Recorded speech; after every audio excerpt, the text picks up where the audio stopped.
चलिए बेटा, आज देखते हैं हम लोग नया टॉपिक। अभी तक हम लोग जो बात किए हैं वो मोशन इन स्ट्रेट लाइन के बारे में बात किए हैं कि पार्टिकल सीधा चलता है तो उस पर क्या क्या केसेस हो सकते हैं। हम ये सारी बातें हम पहले से कर चुके हैं, लेकिन आज हम लोग बात करने वाले हैं मोशन अंडर ग्रेविटी। देखिए,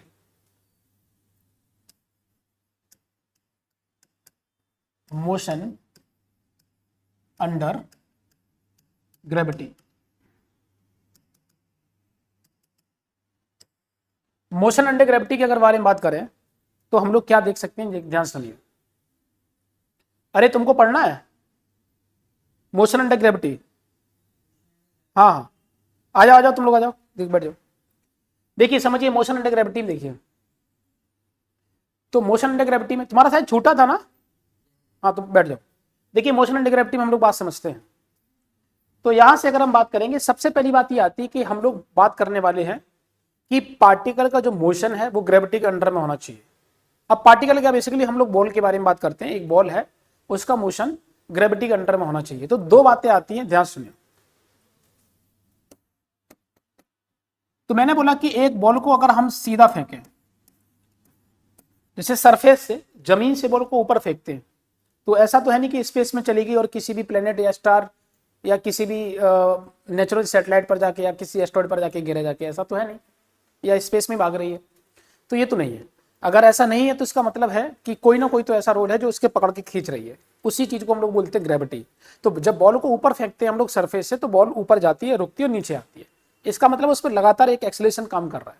अब एक्सेलरेशन अगर है और मास बॉडी का होता ही है, तो उस पर एक लगातार फोर्स लगता रहता है ग्रेविटी के द्वारा, जिसे हम लोग कह सकते हैं यहाँ पर कि ये जो टर्म है, पहले समझिए मैं क्या बताना चाह रहा हूँ। देखिए, हमारे पास ये बॉल है, यहां से ऐसे गई और यहां से ऐसे आके वापस आ गई और ग्राउंड पर हिट कर गई। ये तभी हो सकता है जब यहाँ ग्रेविटी इस पर रोल अदा करती है। अच्छा, ये यहीं पर नहीं, किसी भी प्लेनेट पर जाओगे या जहां पर भी, जिस भी जगह पर अगर हम देखेंगे, जैसे स्पेस में जो भी हमारे पास पार्ट पड़े हुए हैं, जैसे फॉर एग्जांपल एस्ट्रॉयड है या कोई स्टार है या कोई प्लेनेट है या कोई भी चीज, अगर वहां पर है तो उसका मास है, मास है तो ग्रेविटी होगा। तो जब भी ऐसा फेंकोगे तो मोशन ऐसे ही आपको नजर आएगा। एक बात और आती है कि हम अगर बात यहां से करें, हमारे पास ये बॉल है, इस बॉल को अगर मैं ऐसे फेंकता हूं तो भी ये ऐसे आया। ये भी किसकी वजह से हुआ? वास्तविकता में अगर बॉल अगर मैं सीधा फेंकता तो सीधी चली जानी चाहिए थी, लेकिन बॉल नीचे आई है, तो इसका मतलब सीधी सी बात है ग्रेविटी की वजह से आई है। तो ग्रेविटी इस पे काम कर रही है। तो बेसिकली इसको हम लोग नाम आगे देखेंगे प्रोजेक्टाइल मोशन के नाम से, और ये हम लोग अभी पढ़ेंगे मोशन अंडर ग्रेविटी के नाम से ही पढ़ेंगे। लेकिन वास्तविकता में अकेला ये नहीं है मोशन अंडर ग्रेविटी, ये भी मोशन अंडर ग्रेविटी है। नाम समझिए ना, इसका हेडिंग का मतलब क्या है, मोशन ग्रेविटी के अंडर में होना मोशन अंडर ग्रेविटी कहलाएगा। तो बॉल भी ये जो ऐसे नीचे की तरफ आई है वो भी ग्रेविटी की वजह से आई है, और यहां पर भी जो बॉल आई है वो भी। तो दोनों के दोनों पार्ट हमारे अकॉर्डिंग जो है मोशन अंडर ग्रेविटी कहलाएंगे। इसको हम फिर अलग नाम से जानने लगते हैं बाद में कि प्रोजेक्टाइल मोशन। इस पाथ को, पर्टिकुलर इस पाथ को प्रोजेक्टाइल मोशन कहते हैं। लेकिन हुआ किसकी वजह से?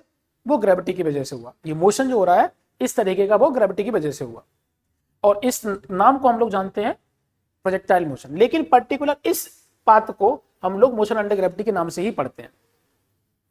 अब यहां पर तो ये बातें हुई कि हमको ये पढ़ना है, लेकिन इसमें और कुछ चीजें हमें यहां पर एज्यूम करना पड़ता है। वो एज्यूम क्या करते हैं, ध्यान से सुनना। कि सबसे पहली बात है कि हम कोई भी चीज अगर फेंक रहे हैं तो ऑब्वियस सी बात है एटमॉस्फेयर में फेंक रहे हैं, और एटमॉस्फेयर में हवा है। हवा है तो हम जानते हैं कि अगर किसी भी चीज को फेंकते हैं तो हवा उस पाथ के डायरेक्शन को डाइवर्ट भी कर सकती है, उसके पाथ को डाइवर्ट भी कर सकती है। क्योंकि अगर हवा बहुत तेजी से चल रही है तो हमने जिधर टारगेट किया बॉल उधर से हट के उधर चली गई। लेकिन अगर तुमने हल्की बॉल को फेंका, जैसे प्लास्टिक की बॉल होती है, उस प्लास्टिक की बॉल को अगर फेंकेंगे तो फिर क्या होगा? वो तो नॉर्मल हवा ना भी चले तो भी स्विंग कर जाती है। जैसे एक हम लोग के इधर बेल्ट में एक गेम होता है गेंद तड़ी।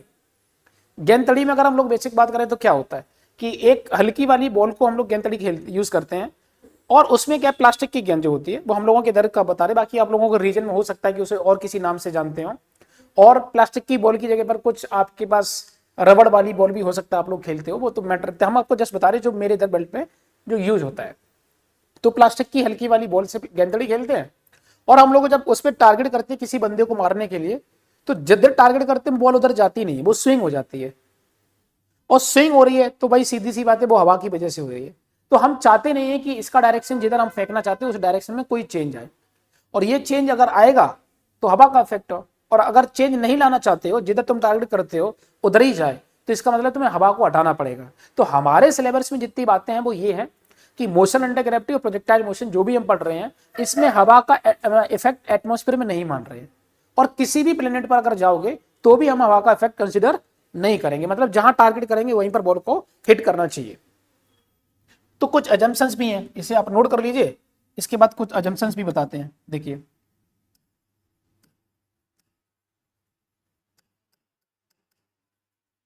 पहला अजम्पशन ये मैंने लिया, there is no air effect. पहली बात तो एयर का इफेक्ट नहीं होना चाहिए। अब एयर इफेक्ट का खत्म, तो उसमें कई टर्म से एयर रेजिस्टेंस शब्द बोल देते हैं, ड्रैग फोर्स बोल देते हैं, इंजीनियरिंग टर्म एयर ड्रैग होता है ना। खैर पॉइंट ये है कि हमें हवा का इफेक्ट कंसिडर नहीं करना है। फिर एक बात आती है यहाँ पर कि हमको ग्रेविटी का चेंज भी नहीं मानना, क्योंकि हम लोग जानते हैं, अभी ये चैप्टर आपने खैर पढ़ा नहीं है, जो बच्चे जैसे डायरेक्ट पढ़ रहे हैं, पहली बार पढ़ रहे हैं, 11th में आए और डायरेक्ट काइनेमेटिक्स देख गए, तो आपको बताऊं कि जब हम लोग चैप्टर पढ़ते हैं ग्रेविटेशन, हालांकि मेरे हिसाब से ग्रेविटेशन तो 9th-10th में भी होता है हल्का सा, तो अगर हम बात करें तो उसमें ये जानते हैं कि ये अर्थ है, और अर्थ के सरफेस से अगर हम ऊपर जाते हैं तो जी की वैल्यू घटती है। अगर अर्थ के सरफेस से ऊपर जाते हैं जी की वैल्यू घटती है, अर्थ सरफेस से नीचे भी जाते तो भी घटती है। खैर पॉइंट ये है कि हम बॉल अर्थ के नीचे तो नहीं फेंकेंगे, अर्थ के ऊपर ही फेंकेंगे, सरफेस से ऊपर ही फेंकेंगे, तो हम इस वाले के बारे में बात कर रहे हैं, जी की वैल्यू चेंज होती है। लेकिन हम लोगों को ये एज्यूम करना है कि मोशन अंडर ग्रेविटी और प्रोजेक्टाइल मोशन दोनों केसेस में जी का इफेक्ट हम लोग जो मानने वाले हैं वो आपको कांस्टेंट मानना, जी का इफेक्ट चेंज नहीं लेना, आपको सिर्फ कांस्टेंट मानना है। और इसका रीजन भी है कि हम लोगों के लेवल पर जनरली बात जो करते हैं वो यही करते हैं कि कोई बॉल फेंकते हैं तो 100 मीटर 200 मीटर तक के अंडर की मोशन के बारे में बात होती है। बहुत रेयर केसेस देखे जाते हैं कि जहां पर हम बहुत ऊपर भी बात करें, और बात करेंगे भी, तो भी हमारे सिलेबस में यही है कि जी को हमको कांस्टेंट मानना, क्योंकि पहली बार चीजें आप इस तरीके की सीख रहे हो डिटेल में, तो आपको पहले सारे अगर पैरामीटर्स पे अगर आप चले गए तो फिर बहुत दिक्कतें होंगी आपको इनको समझने के लिए। रीजन देखिए, पहले समझिए, अगर हवा का इफेक्ट है तो हवा में आपके पास किस किस तरीके की बातें हो सकती हैं।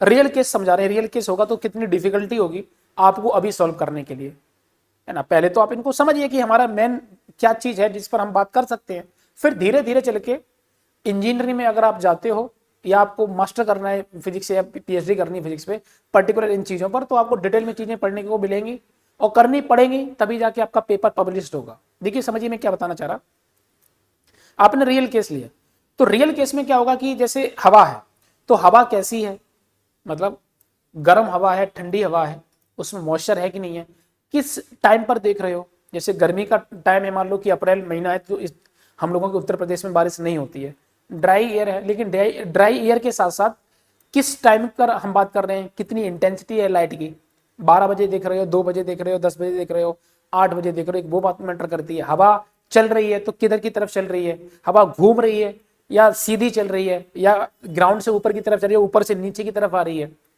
ठीक है। तो ये सारे फिनोमेना एक साथ कंसिडर करना होगा, तो फिर सोच के देखिए कितना कॉम्प्लेक्स है तुम्हारे लिए अभी सॉल्व करना।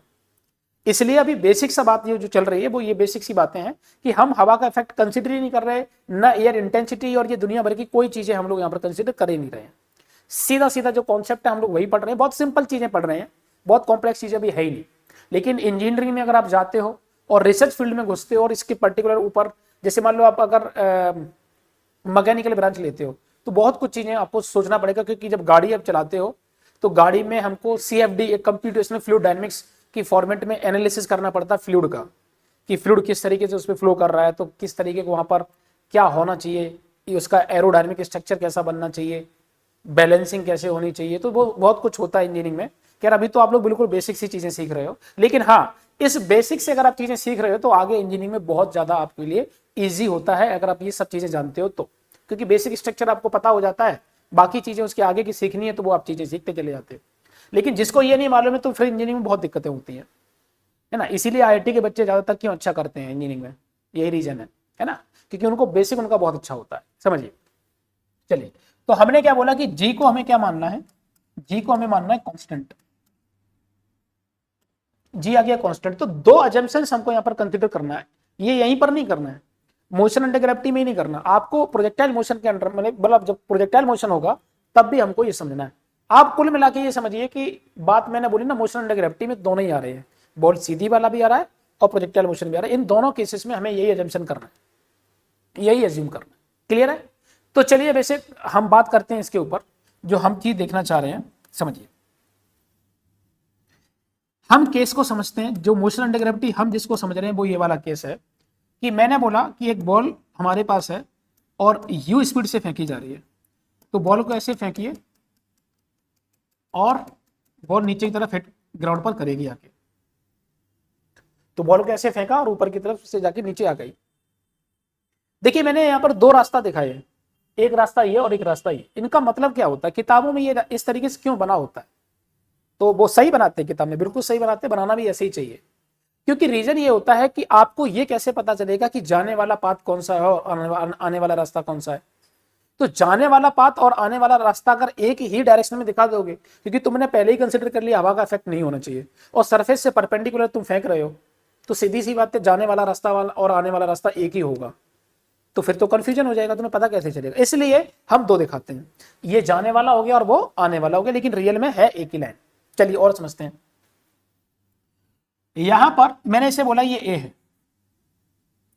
इसे आप मान लो बी, इसे यहां मान लेते हैं जब बॉल दोबारा ग्राउंड पर हिट करेगी उसकी वेलोसिटी को मान लो कोई वी है, और इसे मान लिया मैंने सी। यहां पर एक बात ये आती है कि टॉप मोस्ट पॉइंट पर इसकी वेलोसिटी जीरो हो जाएगी। अगर हम यहाँ पे बोले कि कोई वी डैश वेलोसिटी है जो कि जीरो बन जाएगी, क्योंकि अगर वेलोसिटी जीरो नहीं होती तो लगातार ऊपर जाता, तो रोकेगा तभी तो नीचे आएगा, तो रुका तो इसका मतलब उसकी वेलोसिटी जीरो हो गई। अब इस पे क्या क्या फाइंड करने को मिलता है, एक मिलता है कि इसकी मैक्सिमम हाइट कितनी होगी, कितना हाइट अचीव किया है ये। दूसरा इसका टाइम ऑफ फ्लाइट कितना है। टाइम ऑफ फ्लाइट का मतलब ये नहीं कि फ्लाइट का टाइम कितना है, टाइम ऑफ फ्लाइट का मतलब है कि बॉल कितनी देर हवा में रहेगी, वो कहलाता है टाइम ऑफ फ्लाइट। तो यहां से लेके यहां तक का टाइम ऑफ फ्लाइट चाहिए एक तरफ से जाने वाले के लिए। एक होता है टाइम ऑफ फ्लाइट टोटल, एक होता है कि ऊपर से नीचे वाले में कितना समय लगेगा। तो ये सारी बातें हम देखेंगे। इसमें कुछ चीजें और समझने वाली बातें हैं, ध्यान रखना इस बात को कि जिस वेलोसिटी से तुमने इसे फेंका है, जब बॉल हिट करेगी ग्राउंड पर तो सेम मैग्नीट्यूड वेलोसिटी से ये हिट करेगी, डायरेक्शन उल्टी होगी लेकिन मैग्नीट्यूड दोनों का सेम होगा। फॉर एग्जांपल कि बॉल को मैंने 20 मीटर पर सेकंड से ऊपर फेंका, तो बॉल जब हिट करेगी ग्राउंड में तो 20 मीटर पर सेकंड से ही हिट करेगी ग्राउंड पर, तो ये ऊपर की तरफ है जबकि वो नीचे की तरफ है। इनफैक्ट ये ग्राउंड पे ही नहीं, आप ग्राउंड के पैरेलल पे कहीं भी लाइन खींच दीजिए इस तरीके का, ग्राउंड के पैरेलल एक लाइन खींचिए, इसे हम डी ले लेते हैं और इसे मैं ई ले लेता हूं। अगर यहां पर बॉल होती तो जितनी वेलोसिटी यहां पर होती ऊपर की तरफ, उतनी ही वेलोसिटी नीचे की तरफ भी होती, मैग्नीट्यूड में बोल रहा हूं, डायरेक्शन उल्टी। तो आप ग्राउंड के पैरेलल कहीं भी लाइन खींच दीजिए, जितनी आने वाली होगी उस पॉइंट पर जाने वाली होगी, उतनी जब सेम पॉइंट पर जब ये वापस आएगी तो सेम वेलोसिटी पर ही होगी, मैग्नीट्यूड के टर्म में बात कर रहा हूं, डायरेक्शन उल्टी। क्लियर है? तो अगर हमने यहां से यू से फेंका तो आप ऊपर गए और वापस जब हिट किए तो आपका यू से ही हिट करेगा मैग्नीट्यूड के टर्म में। अगर यहां पर मान लो फॉर एग्जांपल, क्योंकि लगातार वेलोसिटी घटेगी, घटेगी क्यों? क्योंकि तुम ऊपर की तरफ फेंक रहे हो और एक्सेलरेशन ड्यू टू ग्रेविटी जो है नीचे की तरफ है, तो रिटार्डेशन का काम करेगा। और रिटार्डेशन क्या होता है? स्पीड को घटाना या वेलोसिटी को घटाना, तो घटेगी। यहां पर जो भी होगी तो वो v1 मान लो। अब v1 है तो अब v1 जब यहां से यहां पर v1 बनी तो वापस बॉल जब यहीं आएगी तो भी v1 होगी नीचे की तरफ, सिर्फ डायरेक्शन उल्टी है। तो किसी भी पॉइंट पर बोल दोगे सेम मिलेगा। यहां पर मैंने एक लाइन खींच दी ऐसे, तो यहां पर मान लो हमारे पास कोई v2 है,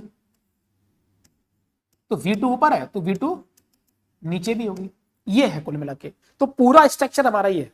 अब मैं एक चीज और समझाते हैं आपको कि बॉडी जब ऊपर की तरफ जाएगी तो लगातार अपनी स्पीड को घटाएगी तभी तो रुकेगी, और जब ऊपर से जब नीचे की तरफ आएगी तो लगातार स्पीड बढ़ेगी, और इसका घटना और उसका बढ़ना हर लाइन पर बराबर ही होगा। ठीक है? तो अब ये बातें हम कुछ चीजें देख लेते हैं कि इसमें क्या क्या तुम्हें समझना है। सबसे पहले हम इसका पॉइंट देखते हैं टाइम ऑफ फ्लाइट का।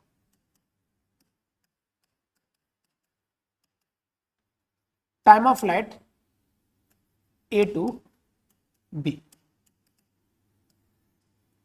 तो देखिए कुल मिला के हम मोशन एंड ग्रेविटी जो पढ़ रहे हैं या प्रोजेक्टाइल मोशन भी जब पढ़ेंगे तो हमारे लिए कोई नई इक्वेशंस की जरूरत नहीं पड़ेगी।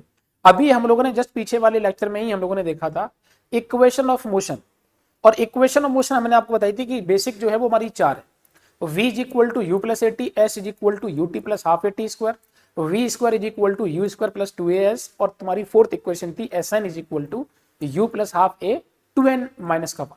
तो ये 4 इक्वेशंस अभी भी यहाँ पर यूज होने वाली हैं, यहाँ पर कोई नई इक्वेशंस यूज नहीं होंगी। बट चूंकि अब हमारे पास पाथ एक हॉरिजॉन्टल, पहले हॉरिजॉन्टल में देख रहे थे, अब वर्टिकल में देख रहे थे, अब देखेंगे वर्टिकल में। तो हॉरिजॉन्टल में अगर तुम लिखना चाहो तो जहां पर जो भी इक्वेशन है तुम उसे एक्स एक्स कर सकते हो, V X is equal to U X plus A X into T, है ना सारी। लेकिन अब हम वाई बी के टर्म में भी लिख सकते हैं, क्योंकि मोशन हम अगर देखेंगे, एक बात और ध्यान रखनी पड़ेगी कि मोशन अंडर ग्रेविटी में और प्रोजेक्टाइल मोशन में, दोनों केसेस में, कि अगर हम इसको देखेंगे तो कोऑर्डिनेट सिस्टम मानना बहुत जरूरी है। कोऑर्डिनेट सिस्टम अगर नहीं मानोगे तो साइन की गड़बड़ी आप कर सकते हो, जैसे मैं आपको बता रहा हूं, बस आपको वैसे ही सोचना है। अगर आप पहले से कुछ भी जानते हो तो अभी के लिए आप उस पर दिमाग ना लगाएं, ठीक है। तो अभी आपको क्या सोचना है, जहां पर मैंने प्रोजेक्ट किया है उस जगह को आप कोऑर्डिनेट सिस्टम मानो, इधर का एक्स उधर का Y.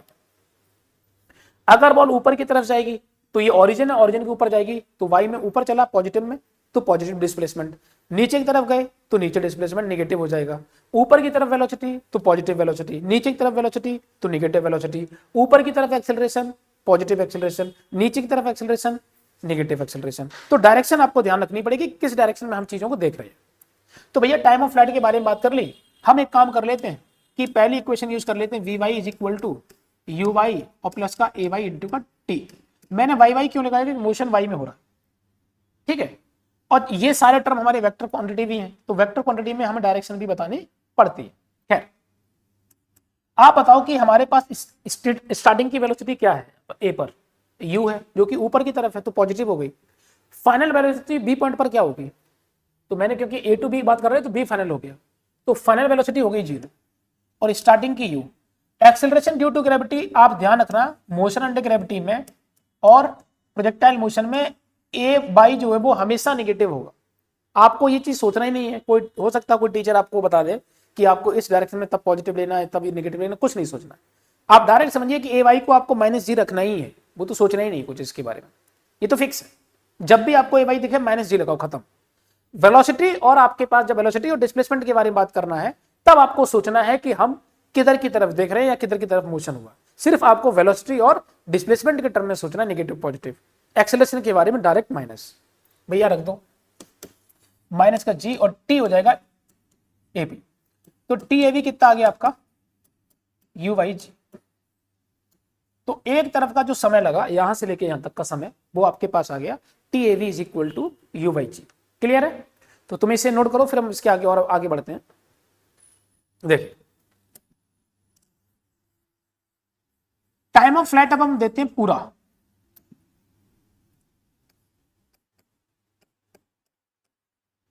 A to C. Time of flight अगर हमें देखना है तो यहां से देखिए, जरा समझिए। अब हम यहां से कर रहे हैं कि हमारे पास यहां से वापस लौटने की बात हो रही है पूरी, तो वापस लौटने के लिए हम फाइनल वेलोसिटी वाला फॉर्मूला ये जो भी लगाया था, V Y is equal to U Y plus A Y into T, क्या ये लगा सकते हैं? तो आप बोलोगे अभी तो नहीं लगा सकते। रीजन क्योंकि तुम्हें वी वाई नहीं मालूम कि नहीं सर आपने बताया था, आपने तो बताया था ना। अरे बेटा मैंने बताया था लेकिन प्रूफ थोड़ी किया मैंने कि वी वाई जो है वो तुम्हारा यू वाई माइनस होगा, अभी तो मैंने प्रूफ नहीं किया ना, तो तुम कैसे मान लोगे? तो प्रूफ करेंगे तो हम बताएंगे। लेकिन अगर मान लो तुम्हें मालूम होता तो कोई दिक्कत नहीं, डायरेक्ट कर सकते थे। लेकिन अभी के लिए हम इक्वेशन सेकंड का यूज करना चाहते हैं। आप लिखिए S Y is equal to U Y T plus का half A Y T square. Starting velocity u है, टाइम t है, डिस्प्लेसमेंट कितना हो जाएगा 0, क्योंकि बॉल जहां से स्टार्ट की है वहीं पर वापस हिट की है, तो इनिशियल पॉइंट और फाइनल पॉइंट एक ही है, तो डिस्प्लेसमेंट 0 माइनस का हाफ g इंटू का टी स्क्वायर। आप t कॉमन ले लीजिए, यहां से हो जाएगा u माइनस का हाफ जी टी। जरा सोचिए कि एक टाइम की वैल्यू 0 आ रही है और एक टाइम की वैल्यू आपके पास आ रही है 2u बाई जी। अब ये जो टाइम है इसी टाइम को हम टी एसी बोलेंगे, और ये टाइम कौन सा है? ये टाइम स्टार्टिंग वाला पॉइंट है। देखिए डिस्प्लेसमेंट बात हो रही है, डिस्प्लेसमेंट 0 कब कब होगा? आप बॉल को फेंकोगे नहीं तो डिस्प्लेसमेंट 0 है, तो स्टार्टिंग मतलब टी इक्वल टू 0 पे आपका डिस्प्लेसमेंट 0 मिला, और दूसरा जो आपका डिस्प्लेसमेंट 0 होगा वो तब होगा जब बॉल वापस आके हिट करे। तो दो हमें मिल गए टाइम जहां पर डिस्प्लेसमेंट 0 हो रहा है, तो ठीक है बॉल फेंकेंगे ही नहीं तो वो टी इक्वल टू 0 पे नहीं फेंके थे, और दोबारा जब आपका डिस्प्लेसमेंट 0 हुआ तो इस टाइम पर हुआ। तो ये हो गया टोटल टाइम ऑफ फ्लाइट। अब जरा खुद सोचिए कि इधर से जाने पर इधर पे जब जा रहे हैं तो हमारे पास टाइम आया है जो लगेगा वो u बाई जी लगा, और पूरा लगा है 2u बाई जी। इसका मतलब है कि वापस में आने वाला भी समय सेम ही लगेगा और वो हो जाएगा u बाई जी। तो जितना जाने में समय लगा u बाई जी उतना आने में भी लगा u बाई जी, और दोनों को जोड़ दोगे तो बन जाएगा 2u बाई जी। क्लियर है? चलिए आगे और देखते हैं।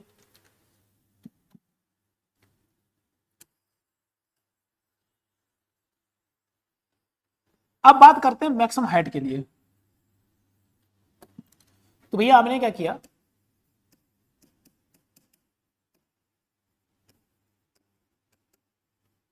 मैक्सिमम हाइट के बारे में बात करते हैं जो कि हमारे पास h थी है। अच्छा, मैक्सिमम हाइट करने के लिए हमारे पास दो फॉर्मूले हैं।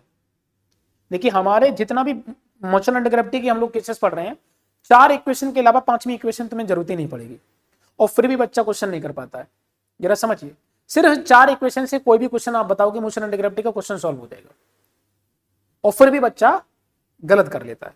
तो आप ध्यान रखना जो बात मैं बोल रहा हूं, जो बच्चे मुझे देख रहे हैं, कि 4 आपको इक्वेशंस के बारे में ही सोचना है।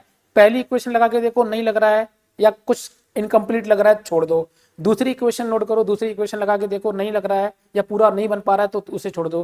तीसरी इक्वेशन लगा के देखो। तो 4 इक्वेशन को एक बार यूज करके देखो, तुम्हारा आंसर आ जाएगा।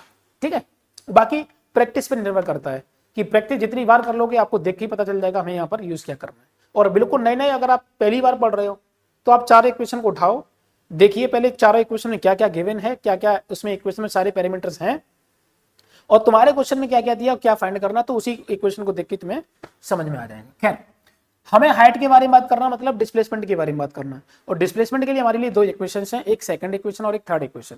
हालांकि हमारे पास 4th इक्वेशन एसएन वाली भी है, लेकिन वो 1 सेकंड के लिए है, और हमें मालूम है हम कोई गारंटी नहीं ले सकते कि यहाँ से लेके यहाँ तक बॉल का जो डिस्प्लेसमेंट होगा वो 1 सेकंड के अंदर ही हो जाएगा या 1 सेकंड का होगा। तो हम एसएन वाला फॉर्मूला यूज नहीं करना चाहते, और कर भी नहीं सकते, क्योंकि मोशन तुम करवा रहे हो तो कौन सा गारंटी है कि बॉल जब 1 सेकंड में जाके रोकेगी, इसकी कोई गारंटी नहीं। इसलिए हम 4th इक्वेशन के बारे में नहीं सोचेंगे। Equation second and third equation का यूज कर सकते हैं। सेकंड इक्वेशन में क्या है कि आपको टाइम की वैल्यू रखनी पड़ेगी, थोड़ा सा आपको सॉल्व करना पड़ेगा, लेकिन अगर मैं थर्ड इक्वेशन यूज करता हूं तो आपका डायरेक्ट आंसर आ जाएगा। तो V Y square is equal to U Y square plus का 2ay/sy। तुम सेकंड इक्वेशन का भी यूज करोगे तो भी आंसर आ जाएगा, उसमें कुछ गलत नहीं है। यहां से देखिए फाइनल वेलोसिटी, अब चूंकि मैक्सिमम हाइट देख रहे हो तो ए और बी ये वाला पाथ देखना, बी फाइनल हो जाएगा, तो बी फाइनल का मतलब 0, और ये बन जाएगा आपका U square plus 2 minus G, displacement ऊपर की तरफ हुआ ओरिजिन से तो पॉजिटिव, कभी भी आपसे गलत होगा ही नहीं साइन का। देखिए एच की वैल्यू आ गई U square upon 2 G. Sign की गड़बड़ी तो आपको बिल्कुल नहीं होगी, जो मैं आपको पैटर्न बता रहा हूं इस पैटर्न को ध्यान रखना, कभी गड़बड़ नहीं होगी। तो भैया आपका ये आ गया, ये हो गया मैक्सिमम हाइट कैसे हमें अचीव करना है। देखिए इसकी बेसिक कहानी तो की है, बाकी और चीज समझाते हैं आपको। देखिए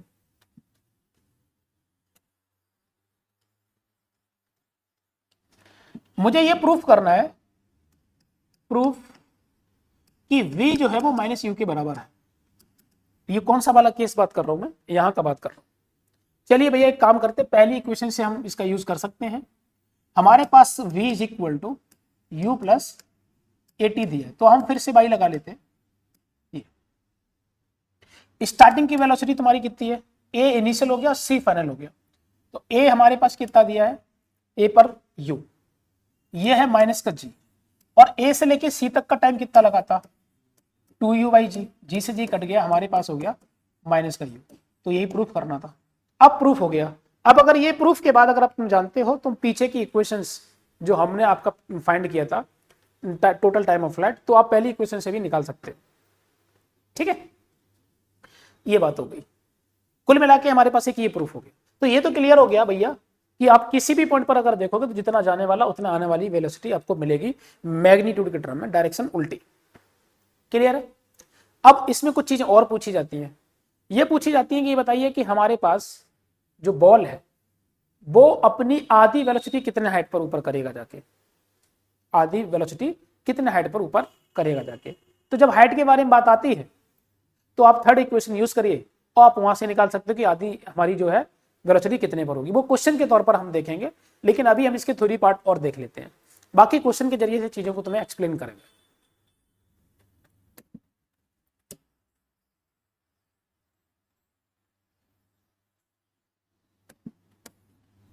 चलिए कर ही लेते हैं, क्योंकि कॉन्सेप्ट आपका बिल्ड भी हो जाएगा। यहां पर समझिए, मैंने बोला हमारे पास यूसिफ है का और बॉल ऊपर जा रही है, मैंने बोला कि यहां पर आके इसकी वेलोसिटी u/2 हो जाए तो कितनी हाइट कवर करेगी, ये आपको h फाइंड करना कि आधी वेलोसिटी कितने हाइट पर होगी जाके। चलो भैया देख लेते हैं, हाइट के बारे में बात हो रही है, इनिशियल फाइनल वेलोसिटी के बारे में हो रही है, तो क्यों ना हम लोग सेकंड मतलब थर्ड इक्वेशन का यूज कर लेते हैं। देखिए भैया, अब हम यहां से क्या करेंगे, याद करिए, ये क्वेश्चन के तौर पे समझिए कि हम क्वेश्चन के तौर पे चीजें ले रहे हैं। तो ये x है और ये y है, तो ये ओरिजिन हो जाएगा। हमारे पास इनिशियल वेलोसिटी और फाइनल वेलोसिटी दोनों के दोनों ऊपर की तरफ है, पॉजिटिव है, डिस्प्लेसमेंट ऊपर हुआ पॉजिटिव हुआ, और ग्रेविटी जो है वो नीचे होगी। तो आप क्या लिखोगे, u/2 फाइनल बन जाएगा, इनिशियल u² हो जाएगा, प्लस का 2 माइनस का g, और यहां से हो जाएगा h। गौर करिए ये कितना हो जाएगा, u²/4, ये हो जाएगा u², और ये हो जाएगा माइनस का 2gh। आप इधर ले जाओ, 2gh is equal to u² minus का u²/4, कितना बन गया 3u²/4।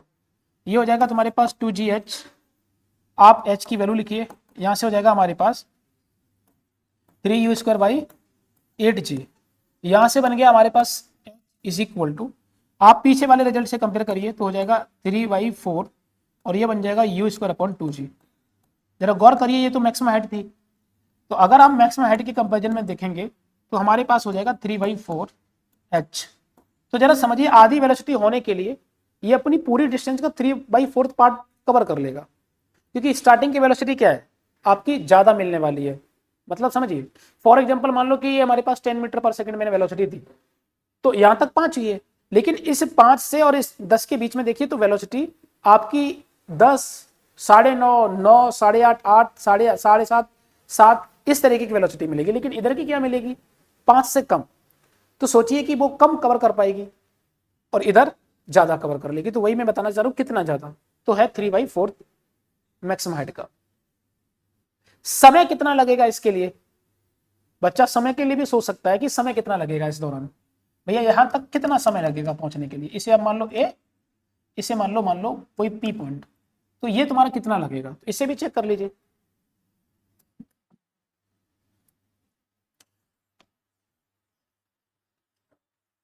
ये आप इसे जो क्वेश्चन कराया ना, इसे आप थ्योरी में ही समझना, क्योंकि आपको समझा रहा हूं मैं पूरा, जो हमारा मोशन अंडर ग्रेविटी है वो कहानी क्या है। अब आप यहां से क्या करेंगे, तो v is equal to u plus A, हमारे पास u तो u ही है, और ये u/2 है, ये माइनस का g हो गया, और ये TAP हो गया। अब TAP को अगर देखेंगे तो हमारे पास कितना हो गया, u माइनस का u/2 अपॉन g, तो कितना आ गया u/2g। अरे ये तो तुम्हारे पास एक साइड का जो टोटल टाइम लगता है उसका आधा टाइम है। अब देखिए यहां पर बच्चे के दिमाग में उल्टी चीजें ख्याल आने लगते हैं, आधी वेलोसिटी होने के लिए समय तो आधा ही लगेगा भाई, पूरा यहां पर कितना समय लगता है u/g, और ये कितना है u/2g, तो पूरी हाइट का आधा समय लग रहा है आधी वेलोसिटी होने के लिए। लेकिन आधी वेलोसिटी होने के लिए जो डिस्प्लेसमेंट कवर होगा वो पूरी हाइट का 3/4 टाइम्स ऑफ मैक्सिमम हाइट होगा। ये बात आपको ध्यान रखनी पड़ेगी, इसलिए मैंने ये क्वेश्चन आपको कराया है। अब देखिए इस पे और क्या क्या क्वेश्चंस बन सकते हैं, हम उसकी थ्योरी आपको बताएंगे, और उसके जो क्वेश्चंस बनेंगे उसके ऊपर वो हम लोग अगले वीडियो में, मतलब जो भी बनेगा तब उसमें लेके आएंगे। लेकिन उससे पहले क्या क्या हमें चीजें समझनी है उस पर भी समझिए। देखिए, एक आपको ये वाला केस भी दिखता है कि हमने जैसे 3 केस ले लिए, एक मैंने यहां लिया, हमारे पास ये एक मान लो टावर या बिल्डिंग कोई भी ले लो, यहां पर एक बॉल को हम ऊपर की तरफ u स्पीड से प्रोजेक्ट कर रहे हैं, और ये ऐसे जाके ग्राउंड पर हिट करे। दूसरा केस, इसे समझिए केस 1,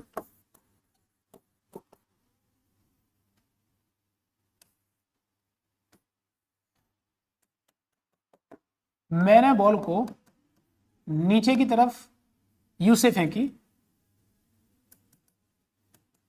और इसमें समय मान लो T1 लग रहा है, इसमें समय T2 लग रहा है। इस टावर या बिल्डिंग की हाइट मैंने h मानी है। दोनों ये सभी के सब मैं सेम हाइट का मान रहा हूं। एक ही बिल्डिंग से समझिए, एक ही बिल्डिंग से मैंने 3 केस देखे। एक बिल्डिंग पे खड़े हो जाओ जाके और 3 केस को हम समझ रहे हैं। ऊपर फेंको, फिर नीचे फेंको, फिर एक को रिलीज करो।